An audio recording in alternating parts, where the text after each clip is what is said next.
While big-budget studios spend millions on their next blockbuster, indie games are quietly changing the rules of the gaming industry. When it comes to the world of gaming, there's a common assumption that AAA games are the superior choice. After all, they have big budgets, the massive marketing campaigns, and the impressive graphics. But is that really the case? Are indie games just the underdogs fighting for the scraps? Or do they have something unique to offer that AAA games can't match? One of the biggest misconceptions about indie games is that they're lesser than their AAA counterparts. We were once led to believe that because they don't have the same level of funding, they can't possibly compete in terms of quality or production value. But the truth is, indie games are often more creative, more innovative, and more willing to take risks compared to AAA games. They're not constrained by the same commercial pressures, so they can focus on telling unique stories, experimenting with new gameplay mechanics, and pushing the boundaries of what we can expect from a gaming experience. On the other hand, AAA games have a certain level of polish and refinement that's hard to deny. They have resources to invest in top-notch voice acting, orchestral soundtracks, and graphics that are so realistic. They're almost like looking at a movie. But does all that gloss and glamour translate to a better gaming experience? Well, not always. Sometimes it feels like AAA games are more concerned with selling us a specific vision rather than actually listening to what we want as gamers. And then there's also the marketing machine. AAA games have the budgets to plaster their logos and characters all over social media, TV, and billboards. They can get influencers, celebrities to promote their games, and they can even tie in with other big name franchises to get more eyeballs on their product. Indie games, on the other hand, often rely on word of mouth, online forums, and social media to get the word out. It's a David and Goliath battle.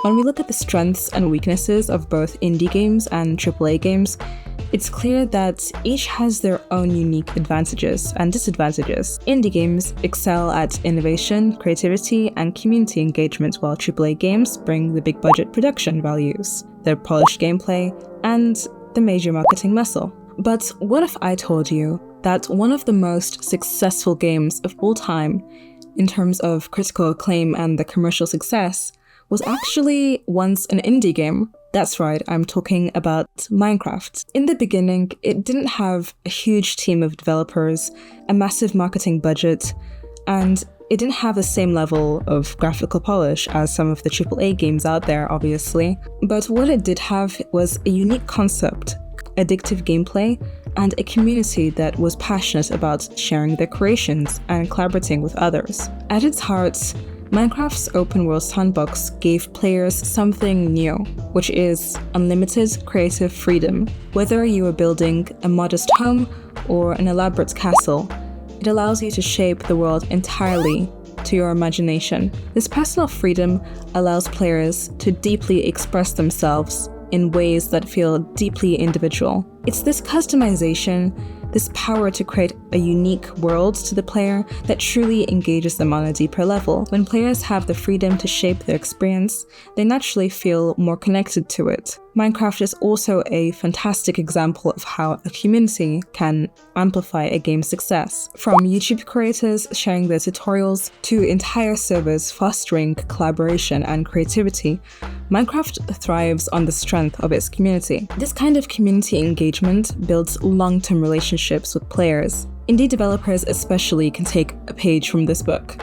Foster a sense of belonging in players, and this will keep them coming back. Of course, accessibility has also been another key driver of Minecraft's success. It's a game that can really be run on a wide range of platforms, making it available to just about everyone, regardless of whether they own a PC, console, or mobile device. Indie games often have to work within technical limitations, but Minecraft shows that this can be an advantage. Visuals didn't stop it from becoming one of the most recognizable and beloved games in the world. The game also embraced the modding and customization, which allowed players to expand their gameplay experience with user-generated content. This level of customization has kept the game fresh for years upon release, and just like Minecraft, indie games can find success by encouraging a player-driven approach, allowing the community to add their own flair and expand the game's possibilities. Minecraft really perfectly demonstrates that you don't need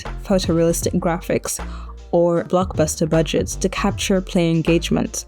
What you need is a compelling creative core and a space for players to make their experience their own. And just like Minecraft, there are countless of other indie games that have achieved incredible success despite being underdogs. However, it's important to remember that the gaming industry is fiercely competitive, with 96% of indie games failing to make a lasting impact. But one thing that consistently sets successful games apart is strong character design. It's not about how your characters look, it's about creating personalities and stories that players can connect with. Like Undertale's unforgettable characters and Hollow Knight's immersive world, character design plays a key role in shaping player experience. If you want your game to stand out in this crowded market, investing in thoughtful, well-crafted character design is one of the most impactful ways to ensure your game resonates with players and keeps them coming back. At the end of the day,